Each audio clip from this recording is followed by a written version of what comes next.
दोस्तों नमस्कार। आप सभी का स्वागत है आपके अपने प्यारे परिवार लर्निंग डे पर। और दोस्तों मैं हूं आपके साथ आपका अपना दोस्त सौरभ ओझा। साथियों आज के इस वीडियो में हम बात करने वाले हैं पॉलिटेक्निक 2024 के बच्चों के लिए।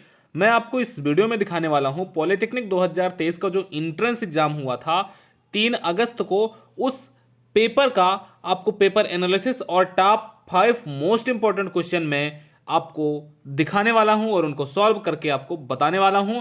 दोस्तों ध्यान रखना, ये ऐसे क्वेश्चन मैं आपको 5 करवाऊंगा जिन पर बेस्ड क्वेश्चन लगभग हर साल इंट्रेंस एग्जाम में आते हैं। ये 2023 में आया हुआ है और ऐसे 5 प्रश्न जो मैं आपको करवाने जा रहा हूं ये कहीं ना कहीं 2024 में आपके एग्जाम में आ सकते हैं। तो बहुत ध्यान से समझना, हर एक पॉइंट को समझना। अगर कुछ भी आपको समझ में नहीं आता तो आप नीचे डिस्क्रिप्शन के माध्यम से हमारे साथ टेलीग्राम, इंस्टाग्राम, व्हाट्सएप ग्रुप पर जुड़ करके आप वहां पर हमसे क्वेश्चन पूछ सकते हैं। आपको तीनों प्लेटफॉर्म अवेलेबल है, आप इंस्टाग्राम पर भी, टेलीग्राम पर भी और व्हाट्सएप ग्रुप पर भी आप हमारे साथ जुड़ सकते हैं, जहां पर आपको पीडीएफ नोट्स सारी की सारी चीजें अवेलेबल करवाई जाएंगी।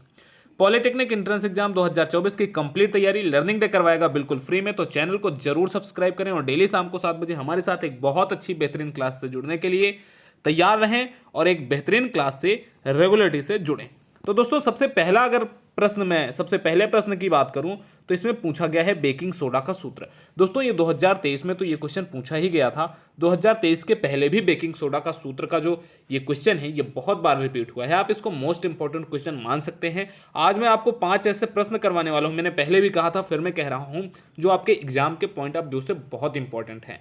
ठीक है, तो बेकिंग सोडा का सूत्र क्या होता है आप सबसे पहले कमेंट सेक्शन में सभी साथी बताएंगे बेकिंग सोडा। और दूसरा जो क्वेश्चन मैं आपसे पूछ रहा हूं बेकिंग सोडा का, तो आंसर अभी मैं दूंगा आपको। दूसरा जो मैं आपसे पूछ रहा हूं धावन सोडा का सूत्र आपको कमेंट सेक्शन में लिखना है। धावन सोडा के साथ साथ आपको कास्टिंग सोडा का सूत्र आपको लिखना है। ठीक है, कास्टिंग सोडा का सूत्र आपको बताना है। ठीक है, ये 3 सूत्र आपको बताने हैं, बेकिंग सोडा, धावन सोडा और कास्टिंग सोडा। इन तीनों सोडा जो है 3 सोडा होते हैं, इनका जो क्वेश्चन है ये बहुत बार रिपीट हुआ है और इंपॉर्टेंट क्वेश्चन आप मान सकते हैं एग्जाम के पॉइंट ऑफ व्यू से।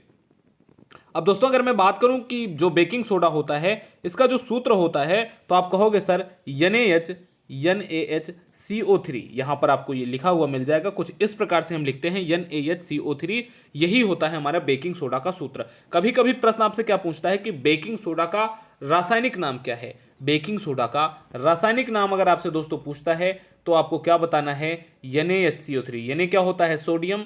ठीक है, Na से आप क्या कह देंगे, सोडियम। H लगा है तो बाई हो जाएगा और CO3 किसका होता है, कार्बोनेट का, तो सोडियम बाई कार्बोनेट क्या हो जाएगा, NaHCO3 का रासायनिक नाम सोडियम बाई कार्बोनेट। आपको ये बताया हमने बेकिंग सोडा का सूत्र। और जो 2 तरीके के सोडा का और सूत्र हमने आपसे पूछा है उसका आंसर आपको कमेंट सेक्शन में देना है। आपको ये सोल्यूशन भी मिल जाएगा। अगर कहीं पर आपसे बेकिंग सोडा नहीं पूछता, खाने का सोडा पूछता है, तब भी उसका आंसर सेम ही होगा। उसी को हम खाने का सोडा बोलते हैं, उसी को बेकिंग सोडा बोलते हैं, उसी को मीठा सोडा भी हम बोलते हैं। अगला क्वेश्चन क्या कह रहा, अगला प्रश्न कह रहा है, ये फिजिक्स का मोस्ट इंपॉर्टेंट प्रश्न है। इस प्रश्न में पूछ रहा है कि तारों का टिमटिमाना किस कारण से होता है। दोस्तों मोस्ट इंपॉर्टेंट प्रश्न है ये, तारों का टिमटिमाना किस कारण से होता है। तो इसका बिल्कुल सटीक करेक्ट आंसर होता है अपवर्तन के कारण। किस कारण से तारे टिमटिमाते हैं, अपवर्तन के कारण। तारों से बहुत तरीके की लाइट निकलती है और लाइट अपवर्तन के विभिन्न माध्यमों से होते हुए हमारी आंखों तक पहुंचती हैं, तब जिस कारण से वह हमें टिमटिमाती हुई प्रतीत होती हैं। तारों के प्रकाश का वायुमंडलीय अपवर्तन के कारण होता है। इसका कारण यह है कि कुछ प्रकाश किरणें सीधी हम तक पहुंचती हैं और कुछ हमसे दूर और कुछ हमारी ओर बंकन करती हुई आती हैं। इसी कारण से तारे हमें तेजी से टिमटिमाते हुए प्रतीत होते हैं और इसे हम क्या कहते हैं, टिमटिमाहट प्रभाव कहते हैं। ठीक है दोस्तों, तो ये हो गए 2 अति महत्वपूर्ण प्रश्न। फिर से मैं कह रहा हूं दोस्तों, पॉलिटेक्निक एंट्रेंस एग्जाम 2024 की कंप्लीट तैयारी लर्निंग डे करवा रहा है बिल्कुल फ्री में आपके अपने इसी यूट्यूब चैनल पर लर्निंग डे पर। इसको सब्सक्राइब करें, अपने दोस्तों को शेयर करें। हमारे साथ टेलीग्राम, इंस्टाग्राम, व्हाट्सएप ग्रुप पर जुड़ने के लिए नीचे डिस्क्रिप्शन में दिए गए लिंक के माध्यम से आप हमसे जुड़ सकते हैं। वहां पर आप हमसे अपने सारे डाउट पूछ सकते हैं, चाहे वो एग्जाम से रिलेटेड हो, क्वेश्चन से रिलेटेड हो, आपका कोई डाउट हो, किसी भी तरीके का कोई डाउट हो, आप टेलीग्राम, इंस्टाग्राम, व्हाट्सएप ग्रुप कहीं पर भी आप हमसे पूछ सकते हैं। अब जो अगला इंपॉर्टेंट प्रश्न दोस्तों बनता है, ये मैथ से बनता है। कह रहा समबाहु त्रिभुज का क्षेत्रफल 4√3 सेंटीमीटर स्क्वायर है, तब आपको इसका पेरीमीटर, इसका परिमाप बताना है। दोस्तों अगर आपने हमारे साथ शाम को 7 बजे वाली क्लास मैथ की होगी, तब उस क्लास में मैंने आपको ये प्रश्न करवा रखा था, पहले 2023 वाले बच्चों के लिए भी करवा रखा था और आपके लिए भी जो शाम को 7 बजे डेली हम क्लास चलाते हैं उस क्लास में भी मैंने आपको ये प्रश्न करवा रखा था। ठीक है, समबाहु त्रिभुज का क्षेत्रफल अगर आपको दिया गया है 4√3 सेंटीमीटर स्क्वायर और आपसे परिमाप पूछ रहा है तो बहुत साधारण सा तरीका है। सबसे पहले इस प्रश्न को सॉल्व करने के लिए आपको क्या पता होना चाहिए, समबाहु त्रिभुज का क्षेत्रफल का सूत्र। फटाफट कमेंट सेक्शन में 2 सेकंड के अंदर आपके आंसर आने चाहिए कि समबाहु त्रिभुज का जो क्षेत्रफल होता है उसका सूत्र क्या होता है।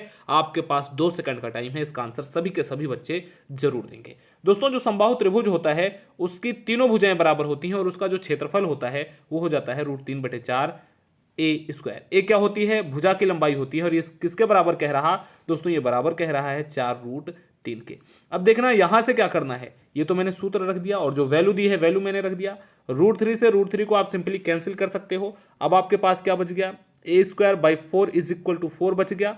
अब जब यहां से आप a² निकालोगे क्या हो जाएगा, 4 × 4 हो जाएगा, ये 4 ऊपर चला जाएगा। यहां से a की वैल्यू क्या आ जाएगी, 4 सेंटीमीटर। ठीक है, चूंकि a² 16 आएगा और जब आप 16 का रूट निकालोगे a की वैल्यू तो आपको a की वैल्यू, a क्या है, भुजा, a क्या है, समबाहु त्रिभुज की भुजा, भुजा की लंबाई हमें कितनी मिल गई, 4 सेंटीमीटर मिल गई। क्लियर, क्या किया हमने, सबसे पहले समबाहु त्रिभुज के क्षेत्रफल का सूत्र रख दिया √3/4 ए स्क्वायर और फिर जो वैल्यू दी गई है रख दिया, √3 से √3 कैंसिल, a² 4 = 4 बच गया, a² = 4 × 4, a² = 16, a की वैल्यू हमें मिल गई 4 सेंटीमीटर। अब यहां से जो a की वैल्यू हमें 4 सेंटीमीटर मिली है ये किसकी लंबाई है, आप कहोगे सर ये भुजा की लंबाई हमें मिल गई 4 सेंटीमीटर। अब हमें निकालना क्या है दोस्तों, आप कहोगे सर परिमाप निकालना है। किसी भी त्रिभुज का, किसी भी प्रकार का कोई भी त्रिभुज हो जो परिमाप होता है उसका वो तीनों भुजाओं का योग आपका हो जाता है। किसी भी त्रिभुज का तीनों भुजाओं का योग आपका उस त्रिभुज का परिमाप होता है। अच्छा, एक प्रश्न मैं आपसे पूछता हूं कि किसी भी चतुर्भुज का आप छोड़ो, आप आयत का परिमाप का सूत्र बताओ। क्या मैंने प्रश्न आपसे पूछा, आपको बताना है दोस्तों आयत के परिमाप का सूत्र। आयत के परिमाप का सूत्र साथियों आपको कमेंट सेक्शन में लिखना है। अब यहां अगर मैं इस प्रश्न की बात करूं तो 3a हो जाएगा उस समबाहु त्रिभुज का परिमाप। ए की लंबाई हमें कितनी मिली थी, 4 मिली थी, क्या हो जाएगा आपका 4 × 3 = 12, यूनिट क्या होगी, सेंटीमीटर। ध्यान देना, परिमाप की यूनिट हमेशा एकांक में होगी और जो क्षेत्रफल होगी उसकी यूनिट हमेशा स्क्वायर में होगी। जैसे आप देख सकते हैं जो क्षेत्रफल की यूनिट दी गई है 4√3 सेंटीमीटर स्क्वायर दी गई है और जो परिमाप का हमें यूनिट मिलेगा वो सेंटीमीटर में मिलेगा। इस प्रश्न का आंसर आ जाएगा आपका 12 सेंटीमीटर। यहां तक की चीजें उम्मीद है हर एक साथी को, एक एक मेरे प्यारे दोस्त को, लर्निंग डे के सभी छोटे छोटे भाई, छोटे छोटे बहनों को बहुत अच्छे तरीके से समझ में आया होगा। तो दोस्तों समझ में आया है तो वीडियो को लाइक कर दो, चैनल को सब्सक्राइब कर दो, अपने कम से कम एक ऐसे दोस्त को जरूर भेजना जो पॉलिटेक्निक एंट्रेंस एग्जाम 2024 की तैयारी कर रहा है और जो शानदार तैयारी करके गवर्नमेंट कॉलेज पाना चाह रहा है। अगला जो क्वेश्चन है यह आपसे सूत्र पूछ रहा है। कुछ भी नहीं करना इस प्रश्न में, सिंपली आपको सूत्र बताना है। समांतर चतुर्भुज पैरेललोग्राम का जो एरिया होता है उसका सूत्र आपको बताना है। ये तो बहुत सिंपल सा प्रश्न है। अगर ऐसा प्रश्न आ गया दोस्तों आपके एग्जाम में तो आप समझना आपके लिए बहुत प्लस पॉइंट होने वाला है, क्योंकि ऐसे क्वेश्चन रेयरली ही मिलते हैं। और ये सारे प्रश्न जो मैं आपको करवा रहा हूं, आप चाहें तो मैराथन क्लास में जा सकते हैं या जो मैंने तितली क्लास करवाई है एंट्रेंस एग्जाम 2023 के बच्चों के लिए, आप वो सारी क्लास देख सकते हैं। ये सारे प्रश्न आपको हूबहू मिल जाएंगे। फिर से मैं कह रहा हूं 2024 की कंप्लीट तैयारी लर्निंग डे ही करवाने वाला है शानदार तरीके से। तो जो समांतर चतुर्भुज होता है वो बनता कैसे है, समांतर चतुर्भुज की आमने सामने की भुजाएं बराबर और समानांतर होती हैं। जैसे जो AB है वो भुजा किसके समानांतर होगी, CD के समानांतर और बराबर होगी, और जो AD भुजा है वो CB भुजा के बराबर और समानांतर होगी।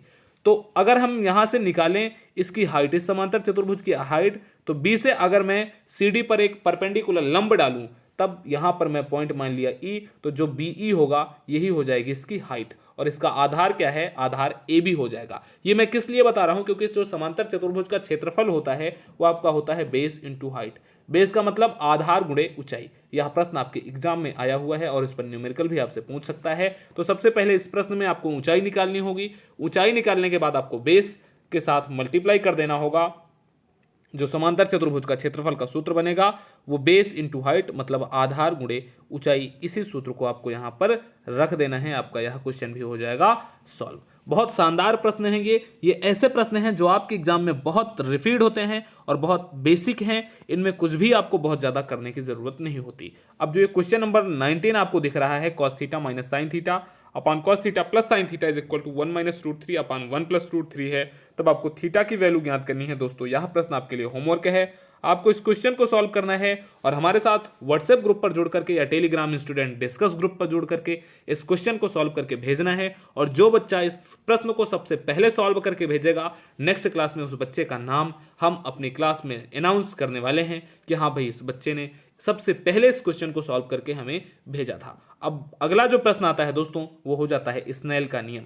स्नेल का नियम फिजिक्स का एक मोस्ट इंपॉर्टेंट टॉपिक है स्नेल, और वहां से आपका यह प्रश्न बना है। तो इसका जो वैल्यू होता है साइन आई, यहाँ पर ऊपर sine I upon sine R is equal to constant होता है, और जो कॉन्स्टेंट होता है वो म्यू होता है, जिसको हम अपवर्तनांक बोलते हैं। Sine I upon sine R is equal to constant, ये कहलाता है आपका स्नेल का नियम। और जो लास्ट क्वेश्चन आज की इस क्लास का है वो आपको पावर पी की वैल्यू पूछ रहा है, मतलब शक्ति का मान आपसे पूछ रहा है, जबकि एनर्जी इज इक्वल टू आपको 1000 जूल दिया गया है और जो टाइम है आपको 10 सेकंड दिया गया है। मैं आपको सूत्र बता रहा हूँ, P is equal to W upon T पर आपको रख देना है। इस क्वेश्चन को भी आपको सॉल्व करना है। ये दो प्रश्न आज की क्लास के आपके होमवर्क हैं, क्वेश्चन नंबर 19 और क्वेश्चन नंबर 21। इन दोनों प्रश्नों को सॉल्व करके आपको हमें व्हाट्सएप पर, इंस्टाग्राम पर, टेलीग्राम पर आप कहीं भी भेज सकते हैं। जो भी बच्चा सबसे पहले इस क्वेश्चन का आंसर देगा उस बच्चे का नाम हम अपने नेक्स्ट क्लास में अनाउंस करने वाले हैं। दो के दोनों प्रश्न बहुत आसान हैं और मुझे उम्मीद है साथियों इन दोनों प्रश्नों को आप सॉल्व करके जरूर बताएंगे। वीडियो को लाइक जरूर करना, चैनल को सब्सक्राइब जरूर करना और अपने कम से कम एक ऐसे दोस्त को वीडियो जरूर भेजना जो आपके साथ एंट्रेंस एग्जाम की तैयारी करना चाह रहा हो। वीडियो को एंड करें उसके पहले बस दो लाइनें माँ के लिए कि एक बच्चा है जो धूप में जा रहा है पैदल और माँ उसकी आगे जा रही है। माँ के सर पे बोझ है, एक छोटा बच्चा है।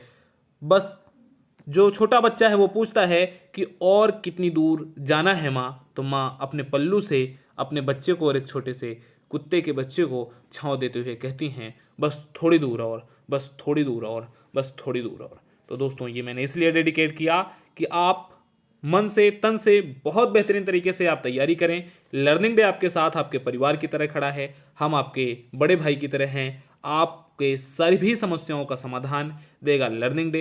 बिल्कुल अपनेपन से हम चाहते हैं कि आपको गवर्नमेंट कॉलेज मिले और आप अपने माता पिता का नाम रोशन करें, साथ ही साथ आप लर्निंग डे को भी प्राउड फील करवाएं। तो दोस्तों वीडियो को करते हैं यहाँ पर एंड। आप रखें अपना ख्याल, वीडियो को करें लाइक, चैनल को करें सब्सक्राइब और अपने दोस्तों को शेयर करके टेलीग्राम, इंस्टाग्राम, व्हाट्सएप पर जरूर जुड़ें। जय हिंद, take care, thank you, love you दोस्तों।